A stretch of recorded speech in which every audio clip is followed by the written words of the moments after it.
Let's start by talking about something truly transformative. This is going to be a deep dive into awakening a hidden energy within you. It's a powerful practice that can unlock new levels of personal growth and understanding. Let's start by understanding that every day we are bombarded with stimuli. We wake up, check our phones, respond to messages, and follow the same routines. This constant repetition of actions creates a habitual pattern, and over time, these habits form a kind of program in our minds and bodies. We become so accustomed to this program that we often lose touch with our true potential. Now, if you want to break free from this program and access your hidden energy, you need to begin by questioning the routines that have become so ingrained in your life. Start each day with a simple yet profound question. What is the greatest version of myself I can be today? When you ask yourself this question, you're inviting a shift from operating on autopilot to actively creating your day. Here's the key. Your body might immediately respond with objections. It might say, "I'm tired, I need coffee," or "I have too much to do."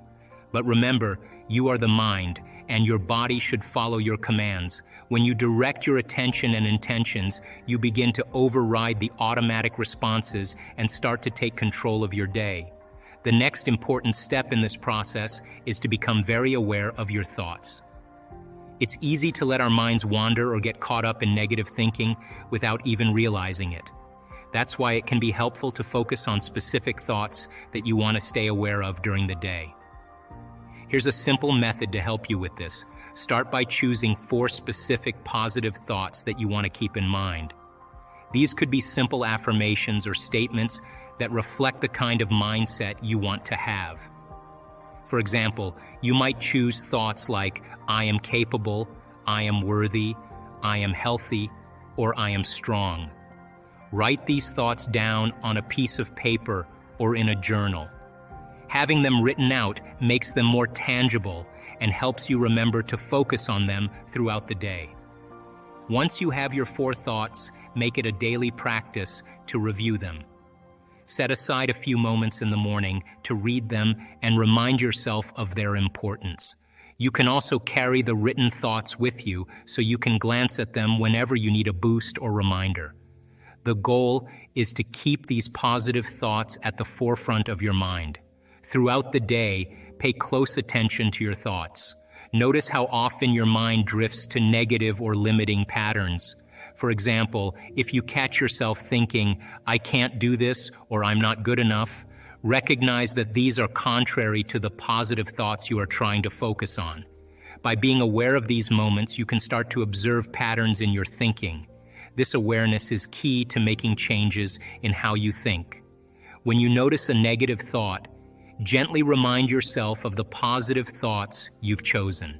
For instance, if you catch yourself thinking, "I'm not capable," replace it with, "I am capable." You don't have to be harsh with yourself. Just recognize the shift and redirect your focus. This process of noticing and adjusting helps to gradually replace negative thinking patterns with positive, empowering ones. Equally important is being mindful of how you speak and act. Pay attention to your language. Are you complaining, blaming others, or making excuses? These behaviors and attitudes contribute to a state of victimhood, which keeps you from accessing your hidden energy. Shift your focus away from negativity and towards positive actions and affirmations. Consider the emotions you're living by. Are you accustomed to feeling guilt, frustration, or sadness? Often we become so used to these emotions that we don't even realize they're influencing our daily lives. By identifying and acknowledging these emotions, you can start to change them. For example, instead of allowing guilt to dictate your actions, choose to embrace gratitude and positivity. Now, let's explore the practice of emotional transformation. This practice is about teaching your body to feel the emotions of your desired future before it actually happens. It might sound a bit abstract, but it's a powerful way to awaken your hidden energy and align yourself with your goals. Let's break down how you can do this. Imagine you have a goal or a dream you want to achieve. Maybe you want to feel more confident or perhaps you're aiming to experience more abundance in your life. Emotional transformation is about practicing and experiencing the emotions you would feel if you had already achieved those goals. By doing this, you start to align your feelings with your desires, which can help bring those desires closer to reality. To start, think about the specific goal or desire you have. For example, let's say you want to feel more confident. Begin by visualizing what confidence feels like. Imagine yourself in situations where you are confident, maybe speaking in public, presenting an idea, or interacting with others in a confident manner. Try to really get into the feeling of confidence. What emotions come up? How does your body feel when you're confident? Once you have a clear picture of what confidence feels like, start to bring those feelings into your daily life. For instance, when you're going about your day, try to embody that feeling of confidence. This doesn't mean you have to change your behavior drastically. Instead, focus on small moments where you can practice confidence. It might be as simple as standing a bit taller, speaking with a clearer voice, or making eye contact. The goal is to align your emotions with the feeling of confidence you're trying to cultivate. Now let's apply this to another example: abundance. If you want to experience more abundance, you need to start feeling abundant inside yourself. Think about what it would feel like to have all the resources, opportunities, or wealth you desire. Imagine the emotions associated with abundance, joy, security, freedom. Try to really feel these emotions as if you are already living in a state of abundance. To cultivate these feelings, you can engage in practices that make you feel abundant. For instance, you might keep a gratitude journal and write down things you're grateful for each day. Feeling grateful for what you already have can help you connect with the emotions of abundance. You can also visualize yourself in scenarios where you are enjoying the fruits of abundance. Feel the joy and satisfaction as if those experiences are happening right now. Here's a practical exercise. Each day, set aside a few moments to visualize your goals and immerse yourself in the associated emotions. Feel the joy, excitement, and satisfaction as if your goals have already been achieved. This practice helps to rewire your brain and body to align with the reality you want to create. By repeating this exercise, you are installing new neurological pathways that support your desired outcomes. It's also essential to cultivate gratitude. At the end of each day, take a moment to reflect on what you're grateful for. Feel this gratitude deeply and sincerely. Gratitude is a powerful state of receiving, and it signals to the universe that you are open to more positive experiences. When you consistently practice gratitude, you shift your emotional state to one of abundance, which helps to align your thoughts and actions with your goals. Another important practice to include in your daily routine is expanding your awareness. This is a simple yet powerful way to connect with yourself and reduce stress. Let me explain how you can do this and why it's beneficial. First, find a quiet space where you can be alone and undisturbed. This could be a comfortable chair in your home, a quiet corner of your office, or even a peaceful spot in nature. The key is to choose a place where you feel relaxed and can focus without interruptions. Once you've settled into your quiet space, close your eyes. This helps to shut out the visual distractions around you, allowing you to turn your attention inward. Take a few deep breaths to help you relax and clear your mind. Breathe in slowly and deeply through your nose, and then exhale gently through your mouth. This helps to calm your nervous system and prepare you for the practice. Now begin to focus on the space around you. Don't try to force any specific thoughts or feelings. Instead, just be aware of the sensations in your environment. Notice how the air feels against your skin. Pay attention to any subtle sounds you might hear, like the distant hum of traffic or the rustling of leaves. If you're indoors, you might notice the texture of the furniture or the warmth of the sunlight coming through a window. As you focus on these subtle sensations, also pay attention to the energy in the environment. You might sense a kind of peacefulness or stillness. Try to feel the space around you and how it interacts with your own energy. This practice helps you become more attuned to the subtle energy that exists in every environment. Expanding your awareness like this helps reduce stress. When you focus on the present moment and tune into the sensations around you, it can help to quiet your mind and decrease feelings of anxiety. By paying attention to your surroundings and your inner experience, you create a sense of calm and relaxation. Another benefit of this practice is that it helps create a more coherent brainwave state.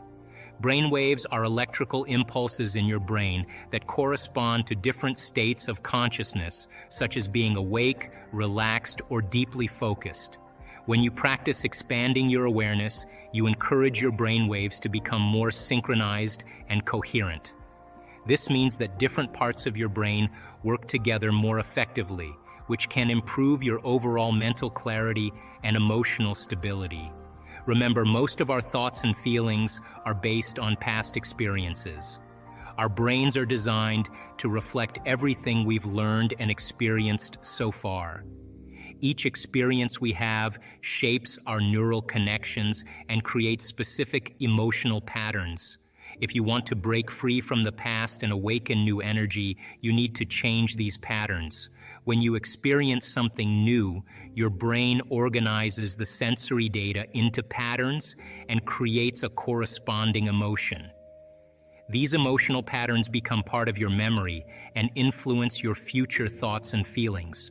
If you want to create a new reality, you must interrupt these old patterns and replace them with new, empowering ones. So how do you actually make this happen? It's quite simple. You combine positive thoughts with positive feelings. Let me break it down for you. Imagine you want to feel more successful.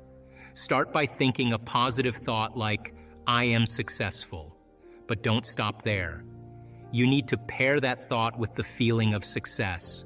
For example, picture yourself achieving your goals. Imagine the joy and pride you would feel when you accomplish something you've been working towards. Feel that happiness and confidence deep inside you. When you mix these positive thoughts with those positive feelings, you're creating a new state of being. It's like setting a new program in your mind and body. By repeatedly thinking and feeling these positive emotions, you begin to shift your entire way of experiencing life. This new state of being becomes more natural for you over time. Here's how it works. When you think a positive thought like, "I am successful," and you also feel the emotions that come with that success, you're reinforcing a new pattern in your brain. Your brain starts to recognize these thoughts and feelings as important, and it begins to wire itself in a new way. The more you practice this, the stronger these new pathways become. Let's look at a simple example. Suppose you want to be more confident. You start by thinking, "I am confident."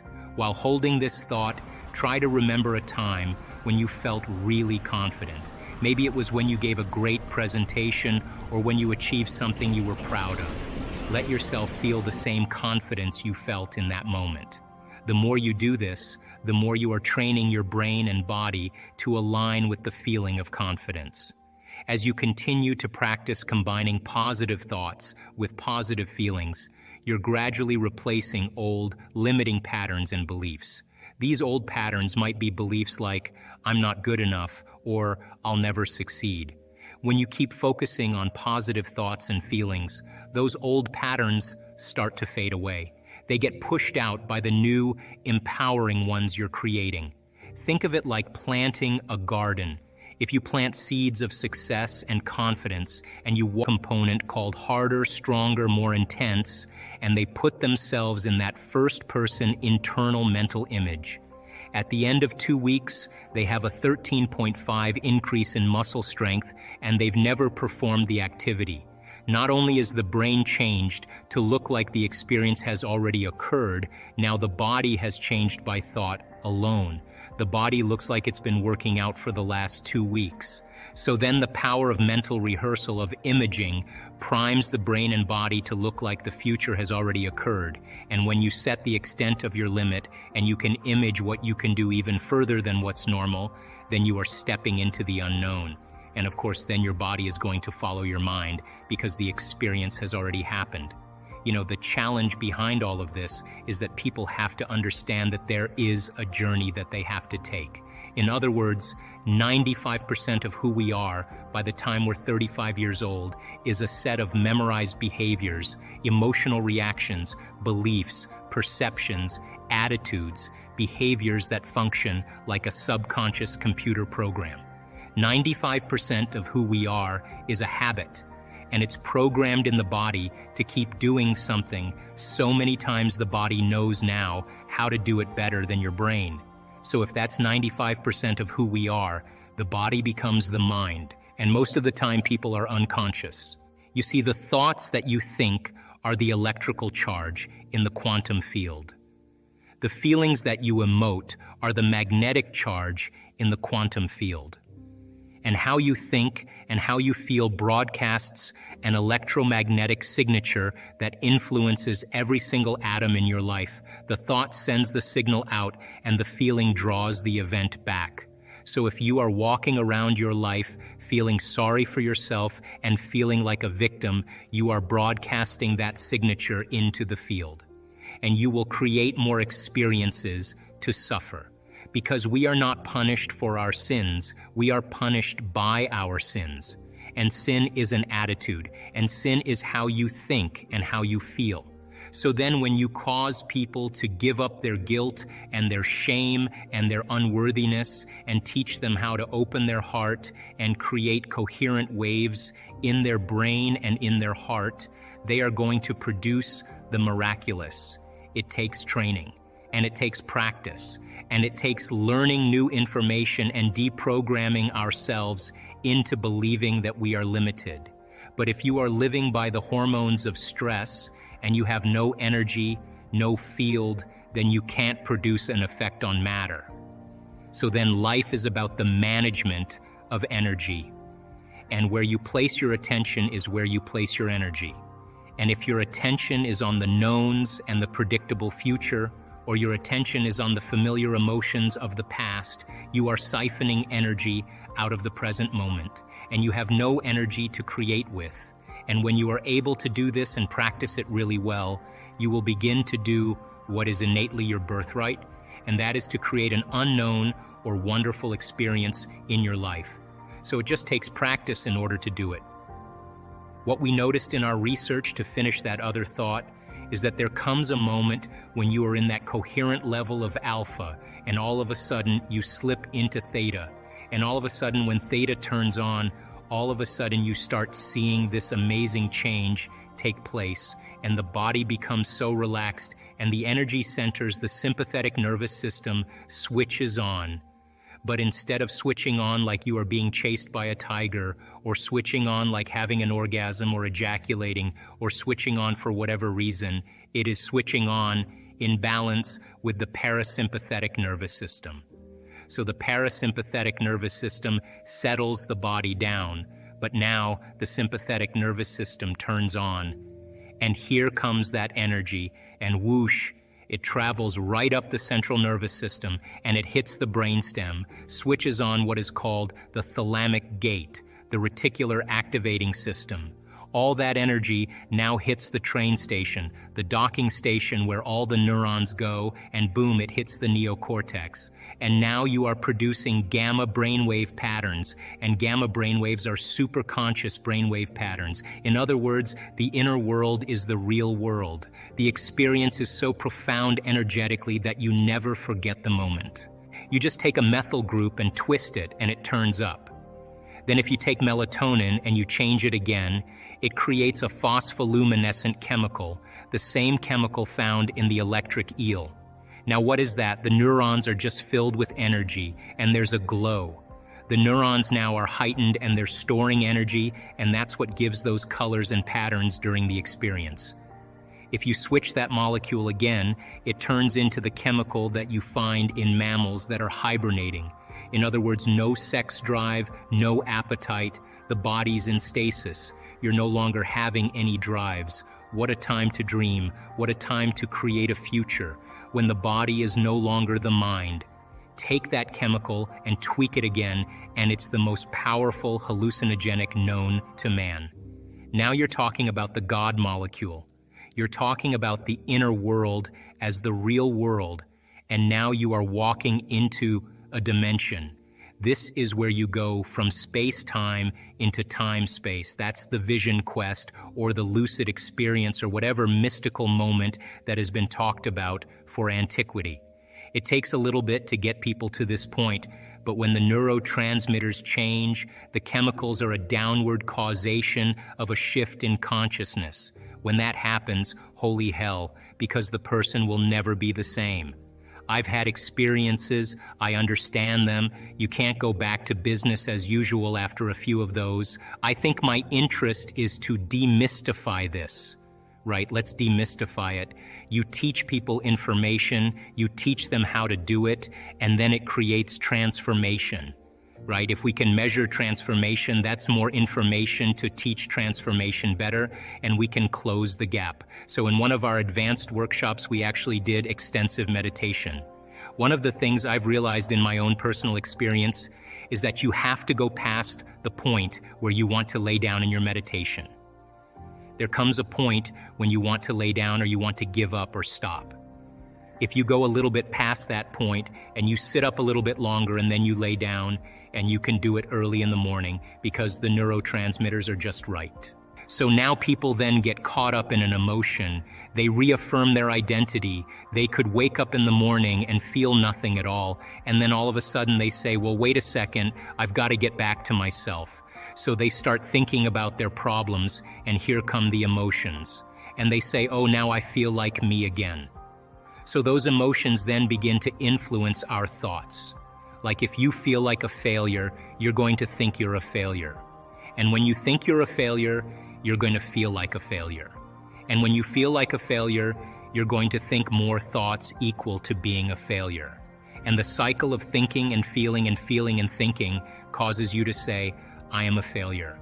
And the repetition of that process of thinking and feeling and feeling and thinking conditions the body to become the mind of that emotion. Now, the emotion is stored in the body. Now, the body's literally in the past.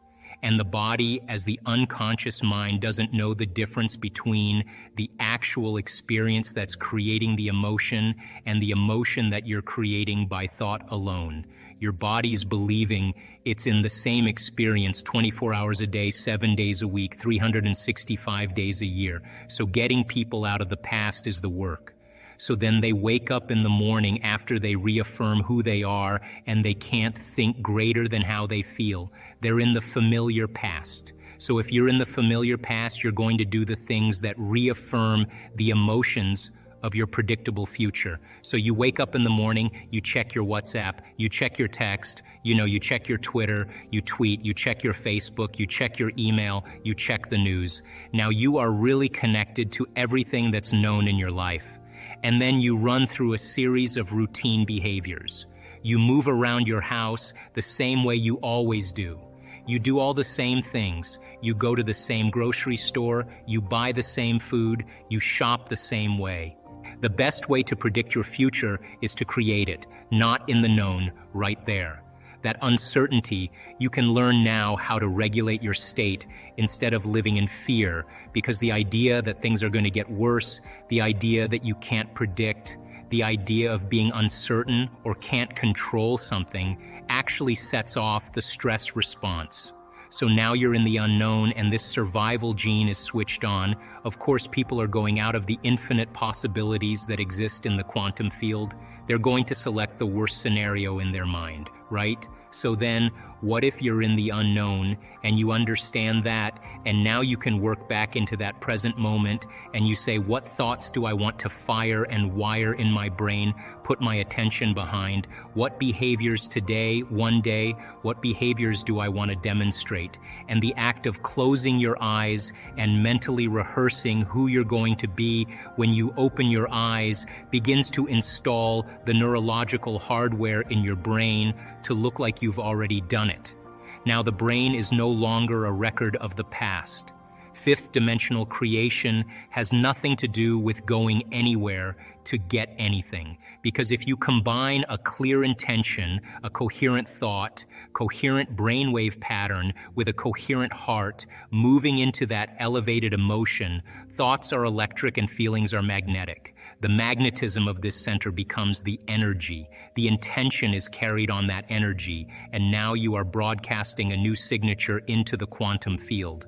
Now, if it's done properly and you understand the mechanics in fifth dimensional creation, you are not going anywhere to get anything. You are actually collapsing space and time, and you are drawing the experience to you. You are the vortex, because when there's a vibrational match between your energy and that potential that exists in the quantum field, like tuning a radio dial, when you lock into that frequency, if you keep revisiting that energetic signature over again every single day, then you don't have to go anywhere and get it.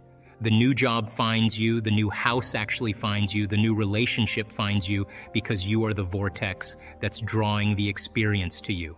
So if you're truly in the creative process, my definition of creation is when I forget about me.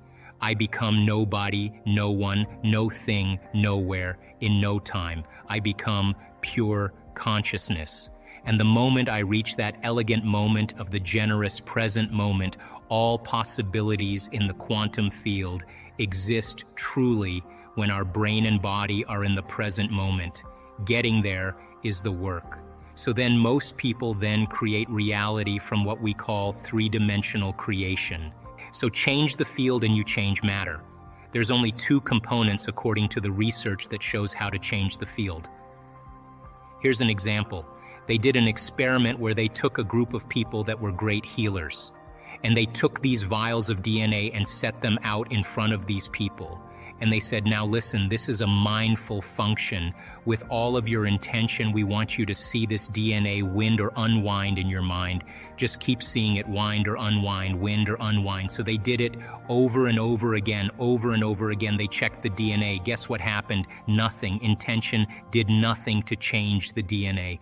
So then they said, okay, open your heart, create an elevated emotion, and just feel gratitude and radiate that feeling of care and love into the field. And let's see if that changes the DNA. They elevate their emotional state. They do it for a period of time. They check the DNA. Guess what happens? Nothing. But when they say to the people, what I want you to do is see the DNA unwind intention, one frequency, the electrical charge in the quantum field, and feel the emotions you would feel as if it already unwound elevated emotion, magnetic field in the quantum. Over 20% of the DNA unwound at a remote location. So thought being the electrical charge in the quantum field, feelings being the magnetic charge. How you think and how you feel broadcasts a field. So now not just any type of field is going to do that, it's got to be coherent. So we practice creating brain coherence. We actually measure it. We practice creating heart coherence. Why? Because once energy moves right up in here and you can change resentment or frustration or impatience to joy, to freedom, to gratitude, and we're measuring to see if you're doing it. So as a person started to contemplate and think about who do I want to be when I open my eyes, what would it be like to be happy? What would it be like to live a new life? The frontal lobe is looking out into the landscape of the entire brain because it has connections to the entire neocortex, and it's got to resolve the problem. So it starts calling up different networks of neurons that are relevant to the question based on the knowledge the person learns or the experiences that they had in it. Begins to seamlessly piece together this new understanding, and that's called intention. And so if you're reading a book about how to become more happy, or if you're reading a book on how to be a leader in your life, or you're studying the process, every time you learn something new, you add new connections to your brains and raw materials for you to imagine even more. The act of mentally rehearsing begins to install the neurological hardware in your brain to look like it's already happened. Now, the brain is typically a record of the past, but the moment we install the neurological hardware, it becomes a map to the future. And you keep doing that, the hardware becomes a software program, which means you start thinking like a genius. You start acting like a happy person because there's no mystery there because you installed the circuits. And then these people didn't wait for their wealth or their health to feel gratitude and to feel empowered or to feel love, a love for life. They began to feel those emotions ahead of the experience, and their body, as the unconscious mind, doesn't know the difference between the experience and their life that creates the emotion and their emotion that they're creating by thought alone. The body's believing it's living in the future in the present moment. And the stronger the emotion that they felt, the more they're going to pay attention to the thoughts they're creating.